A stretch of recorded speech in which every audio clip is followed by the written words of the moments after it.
Perbuatan riya ini ya adalah ya perbuatan yang Nabi sendiri sebutkan dia termasuk syirik kecil. Kenapa? Karena memang riya itu kembali kepada makna bahasa dan juga terminologinya, bahwa dalam bahasa riya itu adalah berasal dari bahasa Arab ya, ro'a yurai gitu ya. Ro'a yurai artinya beramal untuk dilihat ya, ru'yah untuk dilihat. Kemudian ya eh, beramal untuk dilihat oleh manusia.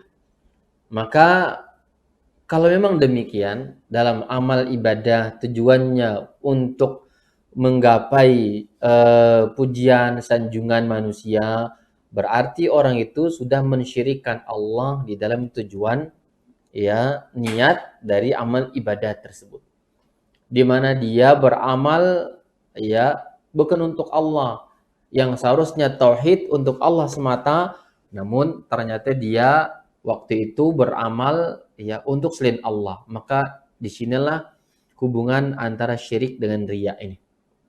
Ya, dia beramal bukan untuk Allah, menggapai pahala dari Allah, namun dia beramal ya untuk pujian, sanjungan daripada manusia.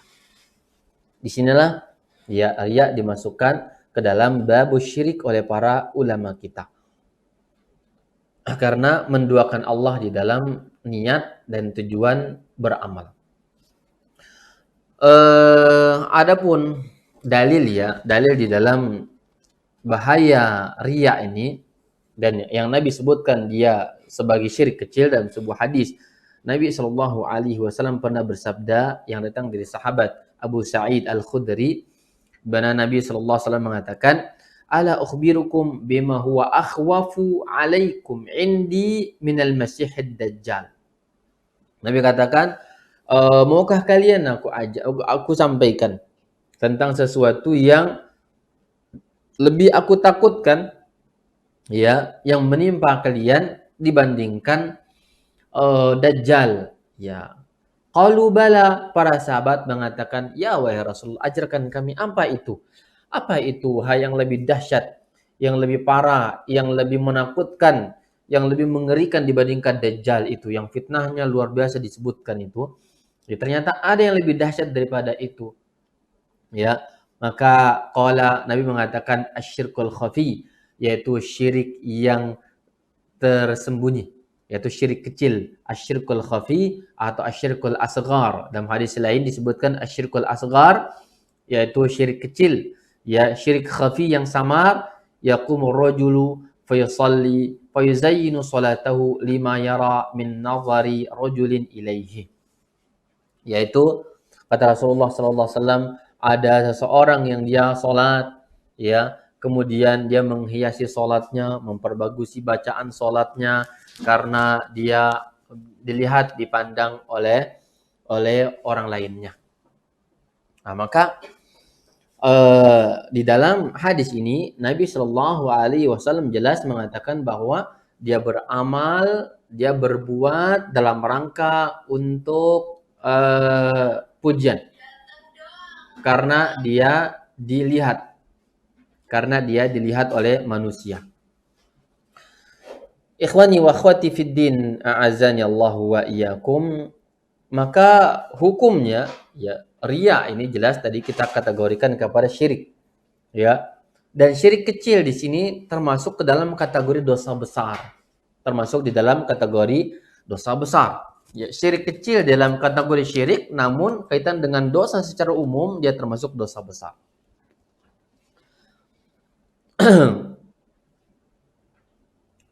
Di mana ya dampak daripada riya tersebut ya menggugurkan amal, menggugurkan ibadah orang tersebut. Jadi nggak dapat apa-apa. Ya, nggak dapat apa-apa dari ibadahnya. Kenapa? Dia sudah mensyirikkan Allah di dalam niatnya. Yang seharusnya dia beribadah untuk Allah, ya, menggapai pahala ganjaran dari Allah, Tapi tidak. Sekarang dia beribadah, berbuat ya untuk pujian, untuk sanjungan, untuk disebut-sebut oleh, dipuja dan puji oleh manusia. Maka dalam sebuah hadis ya, ini maksudnya nyata di dalam ibadah kita, dalam sholat kita, sedekah kita, zikir kita, di dalam amal-amal ibadah yang lainnya, ya semuanya hukum asalnya adalah ikhlas lillahi ta'ala. Mengharapkan pahala semata-mata dari Allah, bukan pahala berupa pujian atau yang lainnya dari kalangan manusia. Maka hukum asal ibadah tadi ada ikhlas, yaitu ikhlas kepada Allah Azza wa Jalla. Maka jika ada riaknya, maka bukan ikhlas, bukan murni untuk Allah, tapi untuk yang lainnya, untuk manusia, maka batal amal ibadah tersebut. Perhatikan dalam sebuah hadis ya, ini hal yang sangat penting di dalam kehidupan seorang muslim ya, karena kata ulama kita, ikhlas itu butuh ikhlas ya, dan riya itu selalu datang merusak, menggoda manusia. Maka ikhlas butuh kepada keikhlasan. Ya, memerangi riya terus kita lakukan. Dalam sebuah hadis, Nabi SAW bersabda bahwa inna awwalan nas yuqda yaumal qiyamati alaihi rajulun ustushhida fa'utiya bihi fa'arrafahu ni'amahu fa'arafaha. Orang yang pertama kali diazab oleh Allah, diqada, yaitu diberikan hukuman oleh Allah pada hari kiamat kelak, adalah orang yang dia mati syahid. Ya. Yang kedua, orang yang belajar ilmu atau mengajarkan ilmu, ya. Yang ketiga adalah orang yang bersedekah. Ini luar biasa. Barangkali ya 3 amalan ini kita semua lakukannya. Mungkin kalau kita nggak berjihad di jalan Allah, maka kita pelajar atau pengajar. Pelajar atau pengajar. Yang ketiga kata Nabi, kalau bukan mujahid ya atau pelajar dan pengajar, maka orang ketiga yaitu orang yang dermawan, orang yang suka berinfak di jalan Allah. Inilah kita manusia. Namun ingat, ya di dalam gerak-gerik kita dalam 3 amalan ini, amalan pokok yang Nabi contohkan ini, ya ada orang yang mati syahid, ini luar biasa. Yang kedua, orang yang belajar dan juga mengajar ilmu. Yang ketiga adalah orang yang suka berinfak, dermawan, dia suka berinfak. Apa kata Nabi kepada 3 orang tersebut? Ternyata kata Nabi, ya kepada 3 orang ini, masuklah kalian ke dalam neraka. Berjihad, masuk neraka. Ya. Belajar dan mengajar, masuk neraka. Kemudian yang ketiga, bersedekah, masuk neraka. Maka bisa dibuat judul oleh Ustadz Agus. Ya, flyer.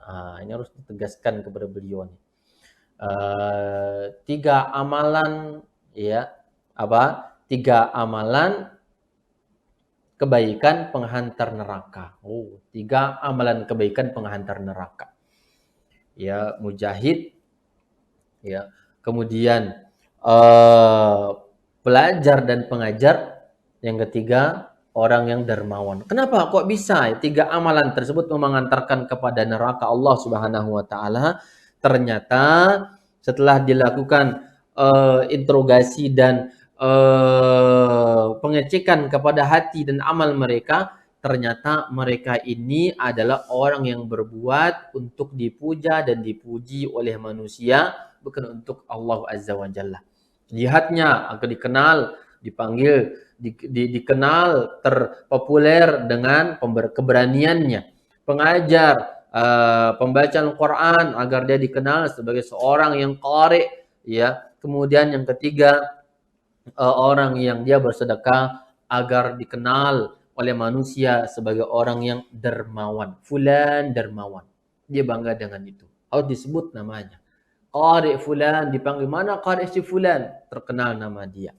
Mana mujahid dulu yang berjihad, dia ingin agar dikenang oleh manusia, agar dikenang, disebut-sebut oleh manusia. Nah, sampai ya dia agar ingin demikian, Dia berwasiat, kalau nanti saya begini, tolong masjid ini namanya nama saya agar nama saya disebut oleh manusia. Ya, kalau saya meninggal, tolong jalan ini karena saya seorang yang berjasa kepada masyarakat, tolong jalan ini namanya adalah jalan ini. Tolong jika ini dan itu, tolong cantumkan nama saya dalam pengumumannya. Mana nama saya dan seterusnya. Nah, maka ketahuilah Nabi mengatakan bahwa 3 amalan yang zahirnya baik tersebut adalah pengantar ke dalam neraka. Kenapa? Ada riyaknya. Ada satu sedikit riak ya di dalam beramal tersebut. Maka ini semua kita dapat ini.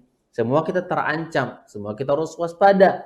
Siapapun dia, apapun jabatannya. Karena dia akan sholat, dia akan bersedekah, dia mungkin akan berjihad, maka jaga hati kita. Jaga hati kita. Lihat di sini.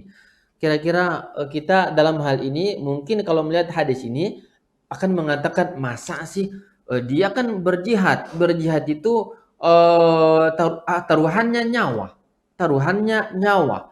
Kok masa Allah itu memasukkan ke dalam neraka orang yang sudah ditebas lehernya, ya, hancur badannya, karena terkena peluru kah atau bom kah atau dan seterusnya, ya, masa sih Allah tuh masukkan dia ke dalam neraka? Atau penghafal Al-Quran, pengajar, pelajar dan pengajar, bukankah menghafal Al-Quran itu sulit? Siang dan malam dia harus murojaah, harus menghafal, belajarnya saja sulit. Ya nggak paham-paham panjang pendek, tajwid dan seterusnya. Lalu kenapa setelah orang tuh jerih payahnya semacam tersebut tiba-tiba masuk neraka juga? Atau yang bersedekah, masa sih dia bukankah harta benda yang dia cari dengan keringat siang dan malamnya, pergi pagi pulang sore, ya, dengan pegal badannya tersebut, duduk di depan komputernya atau mengangkat barangnya di terik matahari dan seterusnya, lalu dia bersedekah dengan hasil jerih payah tersebut, lalu dikatakan ke neraka? Apakah wajar?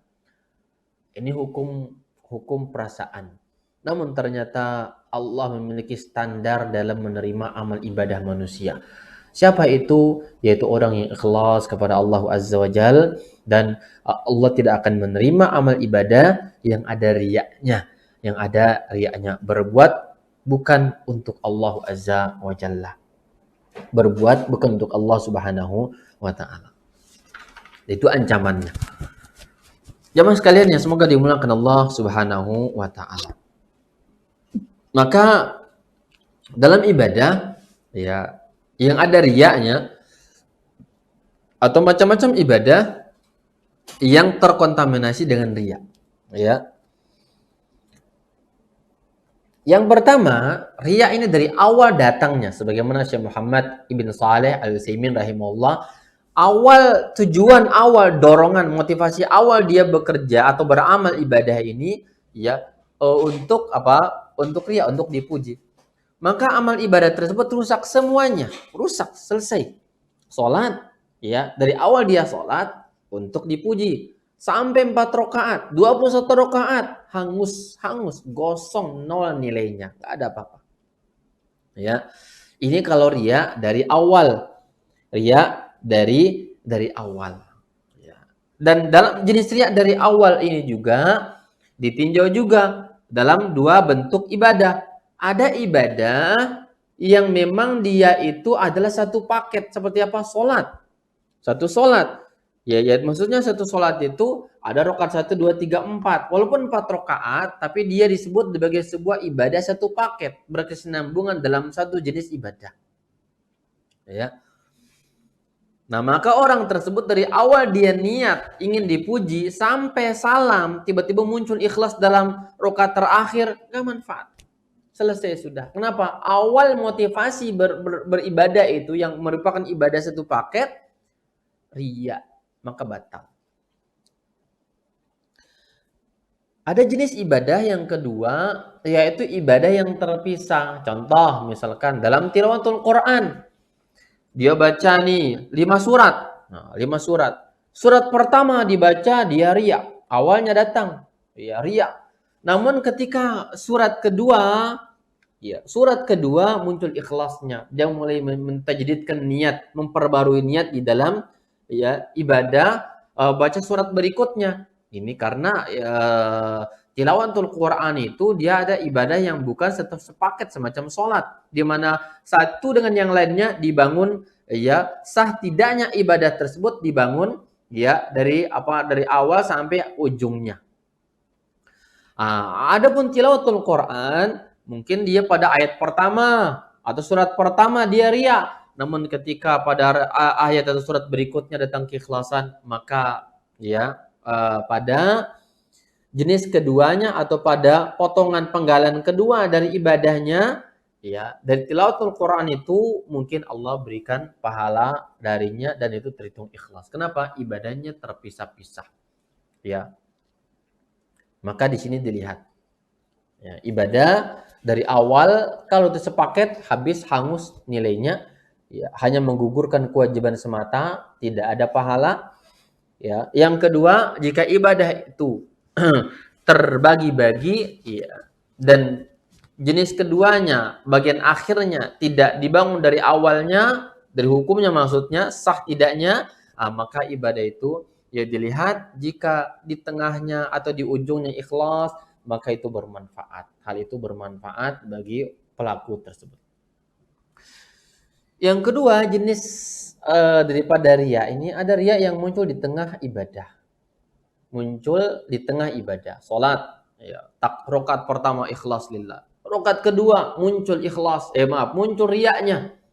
Ya, karena tiba-tiba ada orang yang datang, ada yang datang dan dia ingin dilihat, ya, dalam melaksanakan ibadah tersebut.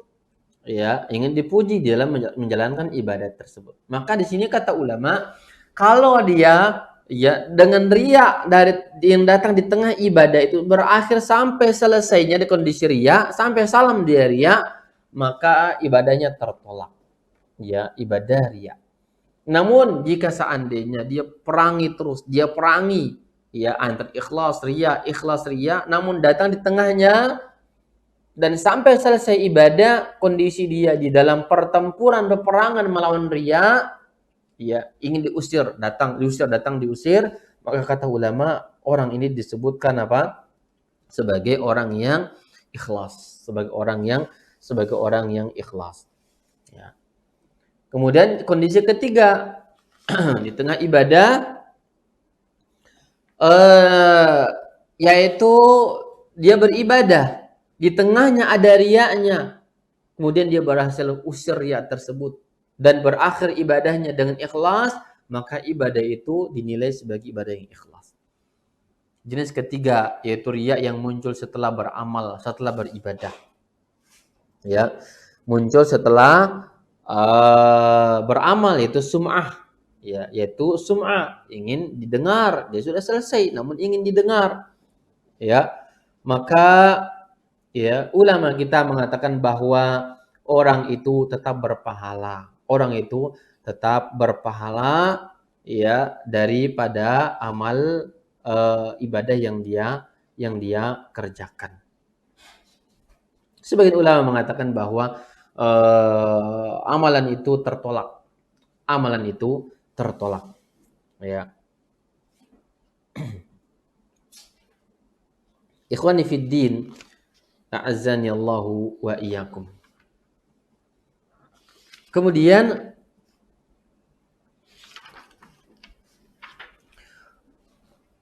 apa hukum bertobat dari riya? Apakah tobatnya itu mengembalikan pahalanya? Ya.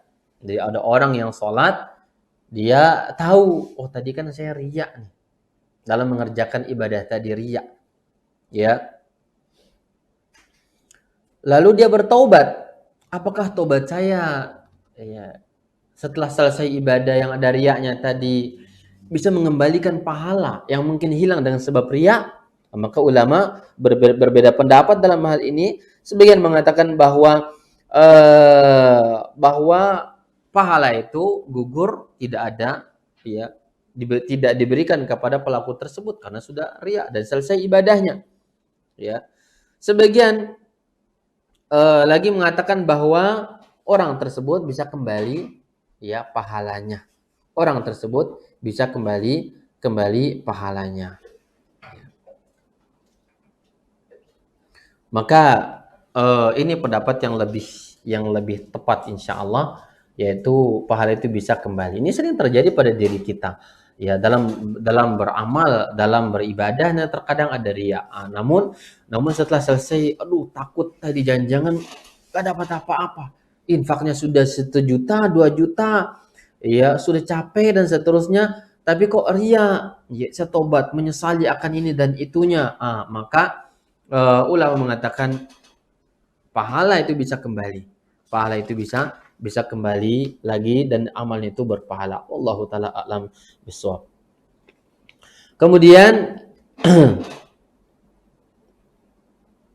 perkara yang disangka riya namun bukan riya. Perkara yang disangka riya namun bukan bagian daripada riya. Yang pertama, seseorang yang dipuji karena ketahuan amalannya oleh orang lain. Nah, dipuji dia karena orang lihat, ya, dia beramal, ya, maka orang-orang memujinya. Orang-orang memuji orang tersebut. Maka pujian itu bukan atas niat dia untuk dipuji, dia ikhlas lillah. Namun pujian manusialah kepada dia. Ya, pujian manusialah kepada dia. Ini yang disebut oleh para ulama kita sebagai kabar gembira sebelum dia meninggal dunia. Artinya pujian Allah, ya, kabar gembira kepada orang tersebut, Allah terima amalnya dengan cara apa? Pujian manusia kepada dia. Busyra, kabar gembira kepada orang yang beramal tersebut. Ada tanda kebaikan bagi dia. Beramal namun orang puji, ya, dipuji oleh manusia. Dia tidak beramal untuk dipuji, dia lillahi ta'ala di dalam beramal namun ada pujian. Maka ini bukan riya. Ini bukan riya. Yang kedua, menampakkan amal saleh agar dicontoh. Ini riya, yang disangka riya namun bukan riya. Hatinya, tujuan dia untuk beramal agar orang contohi, agar orang melihatnya, agar orang mengikuti ibadah yang sunnah tersebut, yang baik tersebut, maka dia mulai contohkan. Namun hati tetap lillahi ta'ala. Maka bisa dikatakan dalam menjalankan ibadah itu ikhlas lillahi ta'ala, namun ya dalam menjalankannya ada manfaat yang diharapkan, apa? Pendidikan, edukasi kepada yang lainnya dengan cara melihatnya, mencontohinya, ya, melihatnya, maka orang-orang yang melihatnya itu akan mengikuti sebagaimana orang tersebut. Ya, ini juga dibolehkan. Ya, ini juga dibolehkan. Ya, dan itu bukan bagian daripada riya. Beramal lillahi ta'ala namun ditampakkan kepada manusia agar mereka mengikuti kebaikan tersebut. Dalilnya, Nabi mengatakan dalam sebuah hadis, man sanna fil islami sunnatan hasanah falahu ajruha wa ajru man amila biha ba'dahu min ghairi an yanqusa min ujurihim syai'un. Barang siapa yang dia berbuat mencontohkan sebuah kebaikan, ya, maka baginya pahalanya berikut pahala orang-orang yang mengikutinya tanpa dikurangi sedikit pun dari pahala mereka. Jadi di pahala mencontohkan kebaikan kepada manusia. Contohkan kebaikan kepada anak-anak kita. Sengaja sholat sunnah di rumah agar apa? Anak-anak mengikuti sholat kita. Sengaja zikir kuat-kuat di rumah, keras, dengan suara keras agar apa? Anak-anak terdidik dengan zikir. Ya, makanya para ulama terkadang mereka mengatakan dibolehkan bagi imam itu zikir keras. Ya, sesekali, kenapa? Tujuannya mendidik jamaah agar mereka terlatih dan menghafal, terbiasa berzikir setelah sholat. Sebagai bagian dari edukasi kepada masyarakat, itu dikerjakan sesekali tidak seterusnya. Ya, maka dalam hal ini adalah bukan bagian daripada riya. Ya. Yang ketiga, seseorang itu semangat beramal saleh karena melihat orang lain yang semangat. Ya. Semangat beramal saleh karena melihat orang lain yang semangat. Ini juga bukan riya. Ini juga bukan riya. Ya. Namun bagian dari musabaqah di dalam kebaikan. Fastabiqul khairat. Musabaqah, saya Allahumma sari'u ila maghfirati min rabbikum. Segera dan bersegera di dalam mengerjakan kebaikan. Sebagaimana Umar dahulu bersama Abu Bakar, ya, Umar ingin mengalahkan Abu Bakar di dalam ketaatan kepada Allah, ya.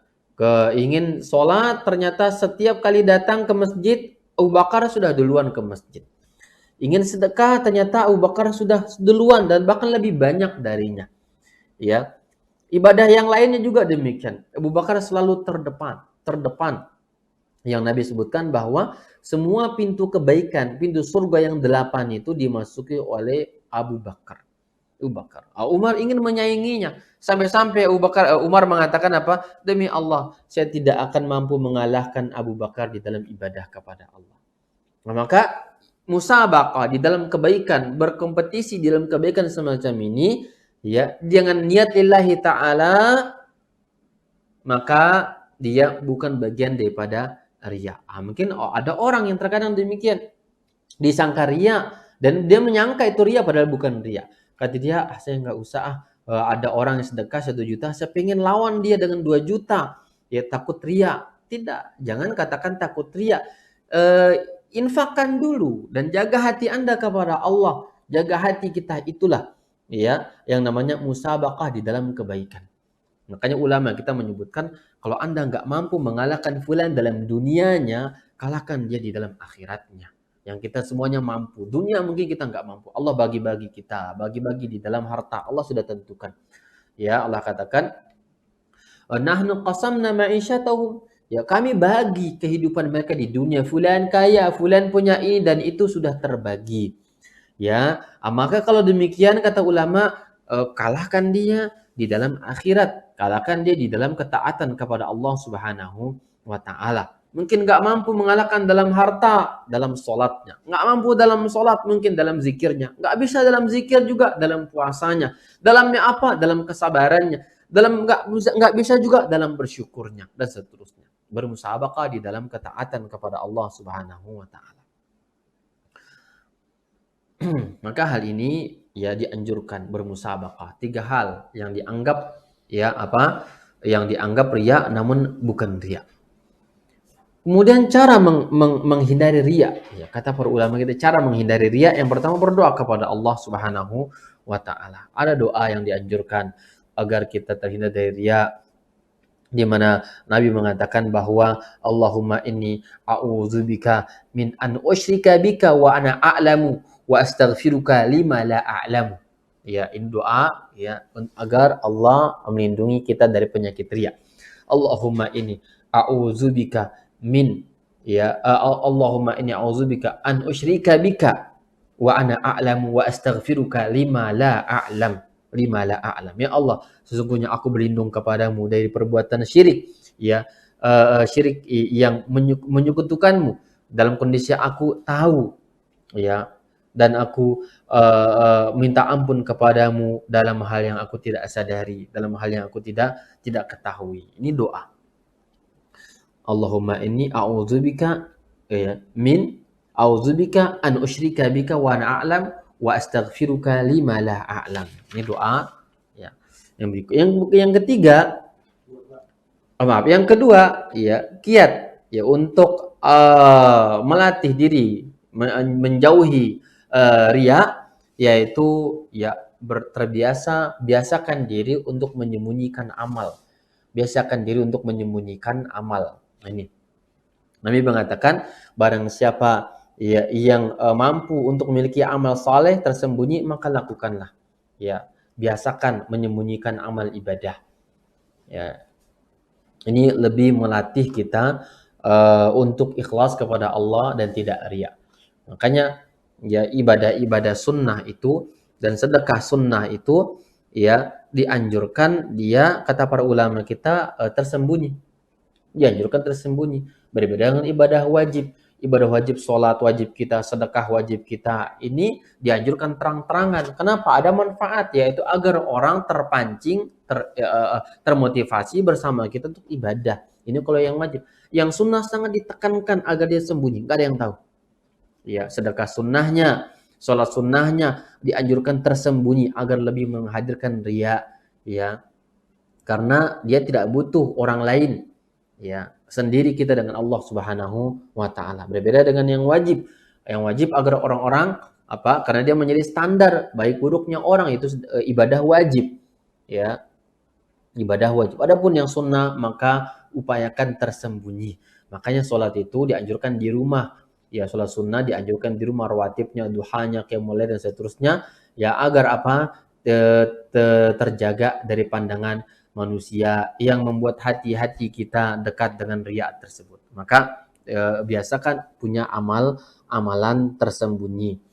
Baik, jadi jangan sampai sebaliknya sudah beramal riya, ya. Yang kedua tidak ada amal tersembunyinya. Ini kasihan. Ini amalan yang apa? Seseorang yang rugi, ya. Namun berusaha sembunyikan amal, ya, dan seterusnya. Para ulama kita, masya Allah, dikutipkan ada orang yang berpuasa tapi dia mengaku tidak berpuasa. Ada orang yang dia bersedekah namun dia berbohong. Nah, dia bersedekah. Kata dia dari orang, padahal dari orang tersebut. Ya, kemudian dia bilang saya tidak berpuasa, kemudian dia pura-pura mengunyah, berkumur, dikiranya minum atau makan padahal dia sedang berpuasa. Ya, tidak mau menampakkan amal tersebut. Maka beda antara yang wajib dengan yang sunnah. Ini tidak menjadi alasan orang-orang yang sholat wajibnya di rumah terus, tidak mau ke masjid. Kemudian dia mengatakan apa? Saya jaga hati saya, Ustaz. Saya nggak usah ke masjid. Bukankah dianjurkan ibadah itu sembunyi? Beda. Jadi yang ini wajib menjadi standar Anda Muslim, itu harus terlihat Anda Muslim, maka wajib ke masjid. Beda dengan yang sunnah. Yang sunnah itu dia bukan standar Anda menjadi Muslim, namun dia adalah penopang ibadah wajib, ya, yang punya keutamaan besar, maka ikhlaskan ya dengan cara sembunyi dalam beramal tersebut. Yang ketiga, cara melatih untuk menghindari riya, yaitu renungkan nasib orang-orang yang terjangkit riya. Ya, renungkan di dunia dan di akhirat. Di dunia dia rugi. Ya, kalau ada orang di dunia ingin berbuat ingin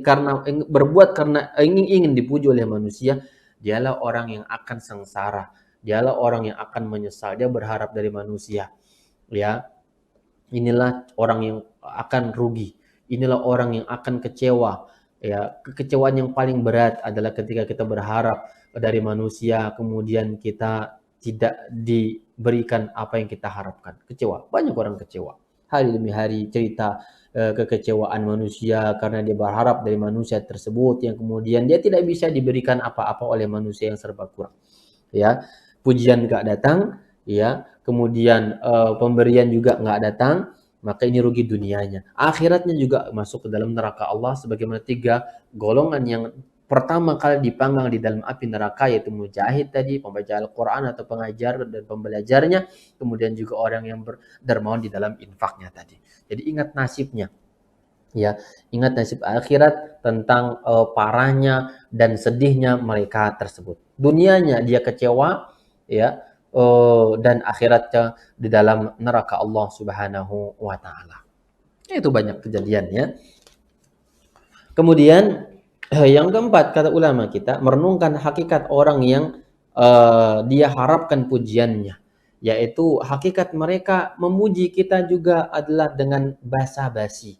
Ya, orang bilang pujian itu terkadang juga kita nggak tahu apa motifnya. Terkadang juga pujian itu karena ada udang di balik batu. Ketika dia menyanjung-nyanjung, maka demikian. Dia ada proposal di belakang itu.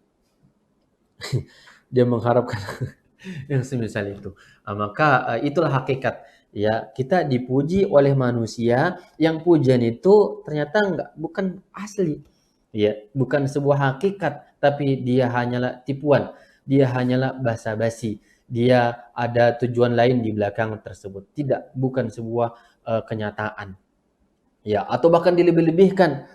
Dilebihkan. Ya, dan kita senang terkadang dipuji dengan sesuatu yang kita tidak miliki. Ya, atau bahkan dilebih-lebihkan, itu kita senang sekali. Kebanyakan, ya. Jadi semoga Allah lindungi kita dari hal-hal yang tersebut. Ya. Yang kelima, merenungkan bahwa amal yang bermanfaat hanyalah amal yang ikhlas. Renungkan itu. Ya, renungkan bahwa amal yang bermanfaat hanyalah yang ikhlas kepada Allah Subhanahu wa taala, dan yang lain ya tidak ada manfaatnya sedikit pun di dalam kehidupan akhirat kita. Ikhwan sekalian yang dimuliakan Allah Subhanahu wa taala. Kemudian ada yang namanya riya yang tersembunyi. Contoh riya yang tersembunyi banyak disebutkan, ya. Oleh Dr. Al-Ustadz Firanda Andirja hafizahullah taala di dalam syarah kitab Tauhid belum menjelaskan. Masya Allah, kata beliau ada banyak macam riya, ya, yang tersembunyi, yang banyak orang mungkin tidak sadar, tertipu dengan riya ini. Dikiranya ikhlas tapi tidak. Contoh, ya, kata beliau, seseorang menceritakan keburukan orang lain, seperti pelitnya orang tersebut, malasnya orang tersebut, dalam sholat malamnya dia malas, tidak rajin menuntut ilmu, dengan maksud agar yang mendengarnya tahu bahwasanya ia adalah seorang yang dermawan, dia rajin sholat dan rajin menuntut ilmu. Dia coba mencela orang lain. Kata dia jarang sholat loh. Dia jarang ke masjid, dia jarang sedekah, nggak ada namanya di dalam list tukang sedekah, nggak ada majelis ilmunya. Ya maksudnya apa? Agar si pendengar itu memuji dia. Oh berarti dia yang soleh, yang tadi itu jelek, nggak soleh kata dia. Ini ada tujuan di belakang itu. Ya. Yang kedua, seseorang menceritakan nikmat dan karunia yang telah Allah berikan kepadanya dengan maksud agar para pendengar faham bahwa ia adalah orang yang soleh. Masya Allah, na'udzubillah. Dia ceritakan bahwa saya Masya Allah, saya kemarin sholat dalam puasa Senin Kamis saya, kata dia, ya, saya nikmat ini dan itu, ya, Allah mudahkan urusan saya, ya. Kata dia Allah mudahkan, Masya Allah. Ya, saya memiliki ini dan itu Allah mudahkan. Ternyata tujuannya agar orang menyimpulkan, oh berarti ini orang soleh. Berarti dia ini orang soleh. Sehingga Allah mudahkan rezekinya dan seterusnya. Ini juga na'udzubillahi min dzalik, ya. Menceritakan nikmat dan karunia yang Allah telah berikan dengan tujuan apa? Agar orang itu menyimpulkan berarti Anda ini soleh. Ya, walaupun dia tidak secara langsung mengatakan sini orang soleh, saya punya ini dan itu Allah mudahkan karena saya soleh. Nah, ya, dan pujilah saya, dia tidak berani mengatakan itu, tapi dengan berbagai cara dia putar. Ya, baik. Yang ketiga, seseorang memuji gurunya dengan pujian yang tinggi agar ia juga terkena imbas pujian tersebut. Masya Allah. Dia sebutkan kemarin saya ke kajian fulan agar orang-orang memuji, oh berarti ini kayaknya nih ini rajin nih ke majelis fulan itu. Dia nih orang soleh, dia murid terbaik lah di antara Masya Allah dan seterusnya. Jadi memuji guru agar dia ya dipuji karena gurunya baik, maka dia juga ingin terkena baik gurunya tersebut lewat pujian-pujian orang. Karena orang akan simpulkan, Masya Allah kalau gurunya begitu berarti murid ini juga ya baik. Yang keempat, kata beliau, merendahkan diri tapi dalam rangka untuk riya agar dipuji bahwasanya ia adalah seorang yang orang yang memiliki kedudukan, ya. Merendahkan diri demi meninggikan mutu, ya, kata Ustaz Firanda. Inilah yang disebut dengan apa? Merendahkan diri demi meninggikan mutu. Jadi dia merendahkan diri, tapi tujuannya agar orang-orang mengatakan, oh ini tawadhu ya. Ini orang tawadhu, padahal dia riya. Padahal tujuannya adalah dia riya. Yang berikutnya kata beliau menyebutkan bahwa orang-orang yang menyelisihinya mendapatkan musibah. Ya, orang-orang yang menyelisihinya mendapat musibah.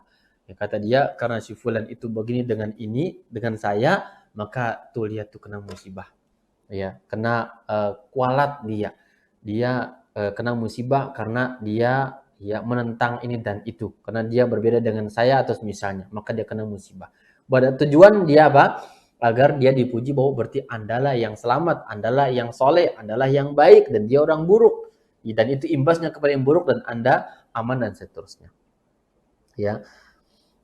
Kemudian kata beliau juga, ya, seseorang yang berpoligami lalu ia memamerkan poligaminya tersebut. Menurut Firanda, ya. Jika ia berkenalan dengan orang lain serta merta ia sebutkan bahwasanya istrinya ada 2 atau 3 atau 4. Ya, ia berdalih ingin menyiarkan sunnah, akan tetapi ternyata dalam hatinya ingin pamer istri. Ya, bahwa oh saya ini punya 2, 3, 4, saya ganteng sekelas fulan dan fulan, nilainya 100 lebih dan semisalnya, ketampanannya atau kesolehannya, kebaikannya ingin dipuji dalam hal itu. Jadi Jadi macam-macam ya. Banyak ini sebagian contoh yang disebutkan. Yang intinya bahwa riya itu rahasia, tidak ada yang tahu. Ya, ini juga belum tentu semuanya riya yang disampaikan tadi. Bisa jadi dia betul-betul ya ingin mendapatkan kebaikan dari sisi tersebut. Ya. Dan cuman kita waspadai saja, hati kita harus dijaga. Belum tentu menceritakan kebaikan tujuannya riya juga. Belum tentu menceritakan istri yang banyak juga agar kita riya, belum. Barangkali orang itu bisa termotivasi mengajaknya berpoligami, menghidupkan sunnah, ya. Misalkan, ya, atau bersedekah tadi mengatakan bahwa oh kemarin saya infak sekian dan sekian di ini ya, agar oleh juga ikut berinfak misalkan. Maka riya ini tidak bisa memvonis orang per orang. Dia riya nggak bisa. Nggak ada karena dia adalah amalan hati, amalan batin. Dan kita tidak boleh suudzon dengan saudara kita. Ya, tidak boleh bersuudzon dengan saudara kita. Biarkan Allah yang menilai. Biarkan Allah yang menilai. Ya, kita cukuplah menjadi pendengar dan kita berlindung kepada Allah dari perbuatan riya yang terselubung tersebut. Dan masih banyak contoh yang lainnya yang diinginkan dari balik itu semuanya adalah riya, ya, nauzubillahi min dzalik. Dan sebaliknya juga kita katakan tadi berbagai model yang ada tadi belum tentu juga riya jika hati orang tersebut benar-benar agar dia memberikan pencerahan kepada yang lainnya dan tidak semata-mata ya agar dia dipuja dan dipuji di dalam kebaikan yang diceritakan tersebut. Wallahu taala a'lam bishawab. Ya, ini uh, kajian kita pada siang hari ini semoga bermanfaat. Wallahu taala a'lam bishawab. Jika ada soal atau hal-hal yang kurang jelas, tafadhol untuk ditanyakan. Nah, Syukron jazakallah khairan Ustadz atas nasihat-nasihatnya di siang hari ini. Buat rekan-rekan semua, jika ada yang perlu ditanyakan, tafadhol untuk buka mikrofonnya atau juga bisa bertanya melalui chat.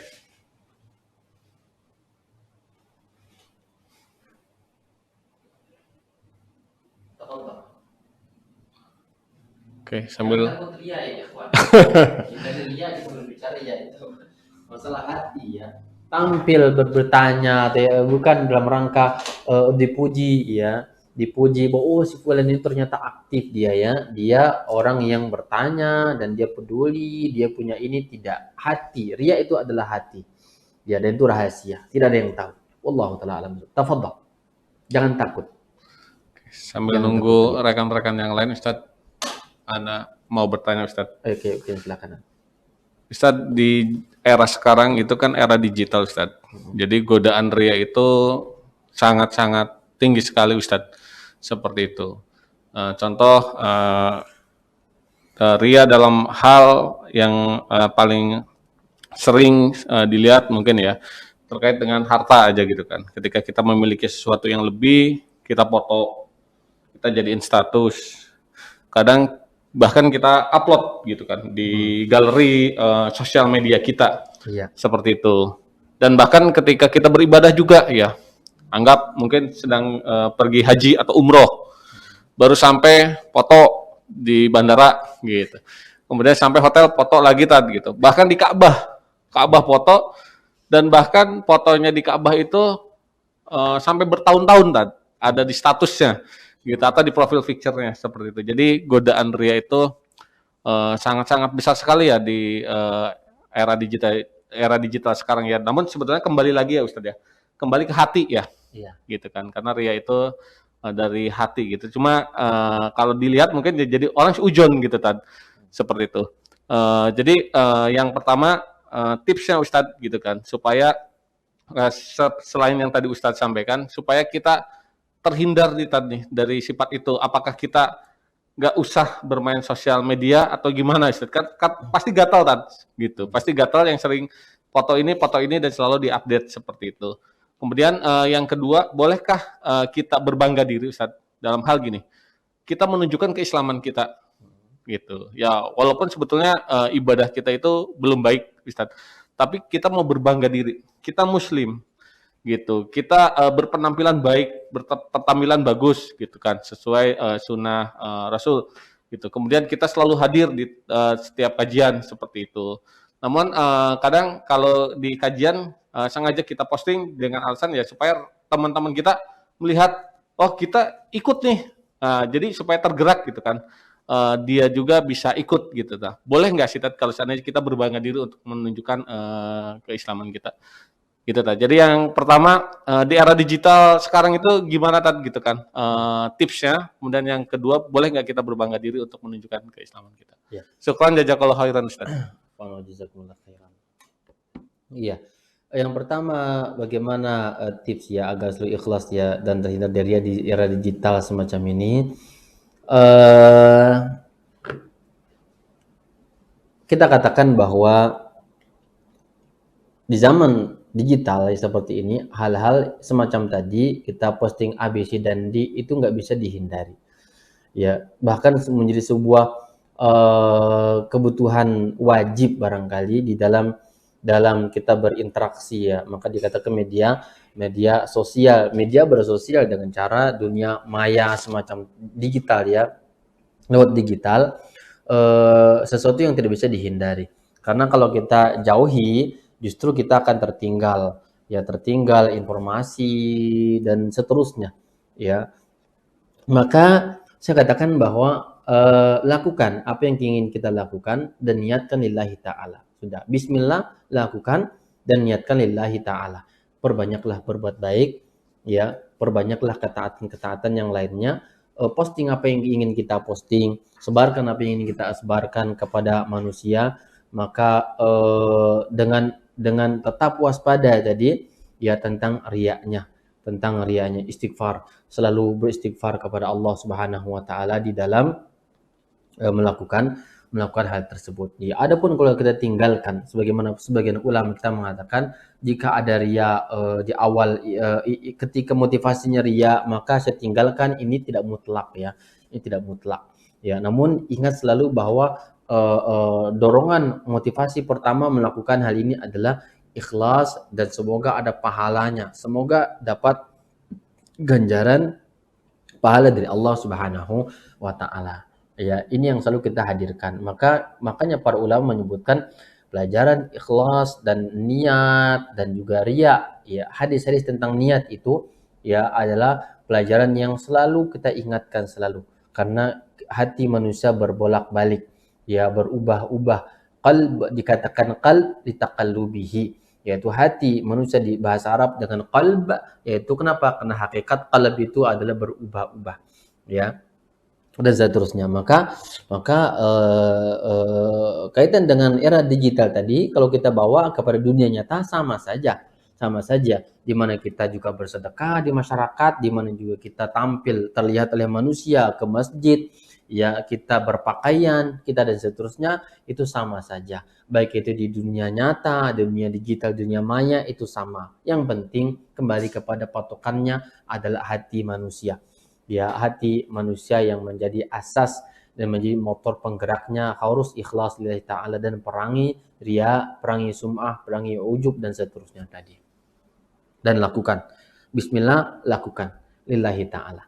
Adapun tadi menampakkan keislaman, menampakkan kesunahan dan seterusnya, itu bahkan sesuatu yang harus ya bagi setiap muslim.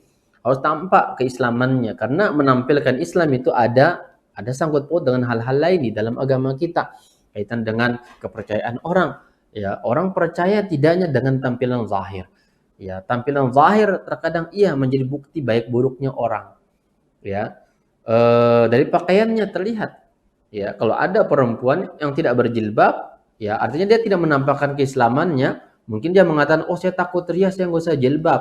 Tidak, justru yang diinginkan oleh Allah Azza wa Jalla, Anda tampil dengan fisik yang menutup aurat itu misalkan.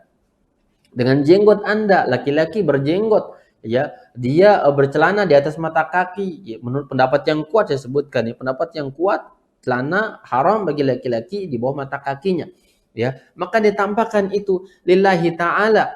Ya, maka ada banyak keuntungan atau ada banyak hal-hal di belakang itu berupa apa? Nilai manusia kepada keistiqomahan kita.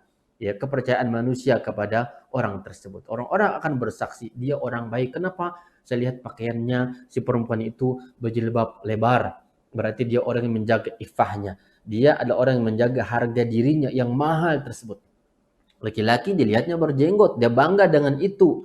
Dia berbangga dengan menjalankan sunnah agar orang melihatnya. Dia tampil di tengah asingnya hukum-hukum semacam itu, ya. Dan manusia akan mengatakan bahwa dia itu orang yang baik, orang yang saleh. Itu maklum di mana-mana, ya. Kalau antum laki-laki misalkan berjenggot dengan celana yang lebar di atas mata kaki, kemudian pakaiannya tidak pakaian yang sebagaimana orang-orang, ya. Di mana-mana kita akan dinilai sebagai orang yang saleh oleh manusia. Ya, bertemu di musala umum, kita lihatnya jenggot, ya, apalagi pakai kopiah, ini husnuzon. Dia berbaik sangka dengan kita. Ini orang soleh, silakan maju, bapak maju. Ternyata pas maju lama keluar surat ini, bingung. Ternyata qul huwallahu ahad juga yang keluar. Ternyata itu hafalannya. Itu hafalan tertinggi trikul itu kan ya. Walaupun demikian kita katakan bahwa tampil itu di zaman sekarang penting banget dengan tetap menjaga hati tentunya. Tampil fisikal belum tentu ria, ya, karena ria ikhlas itu amalan batin manusia. Ajak manusia dengan akhlak kita, dengan perilaku kita, dengan budi pekerti kita, dengan etika sopan santun kita, ya, dengan amalan fisik kita. Perempuan dengan jilbab cadarnya, ajarkan manusia, dakwahi mereka, ya, dengan nutup aurat dan seterusnya. Kemudian laki-laki tampillah islami yang baik, ya, sopan, agar manusia itu menilai kita orang yang baik dan mereka akan bercerita tentang kita dalam kebaikan kita. Tentu asasnya lillahi ta'ala dan itu dianjurkan. Hal itu dianjurkan untuk tampil baik, ya. Karena Islam, Nabi mengatakan innallaha jamilun yuhibbul jamal. Allah mencintai keindahan dan Allah maha indah dan Allah mencintai keindahan. Ditanya Nabi, ya Rasulullah, ada si fulan itu, kata dia, ingin sandalnya bagus, sandalnya yang termahal, mereknya apalah, misalkan Eger atau misal itu. Kemudian bajunya mereknya apa, ya, dan seterusnya. Ingin tampil semacam itu, ingin tampil baik dia, bagus di dalam sunnahnya atau yang lainnya. Maka kata Nabi, jangan dilarang. Allah itu indah, Allah mencintai keindahan. Jika hatinya ikhlas lillahi ta'ala. Jika hatinya ikhlas lillahi ta'ala. Maka menampakkan agama, ajaran Islam sebagai sebuah fadilah. Sebuah fadilah, dia sudah berdakwah, dia sudah mengajak orang kepada kebaikan dengan tampilan tersebut. Wallahu ta'ala a'lam bishawab.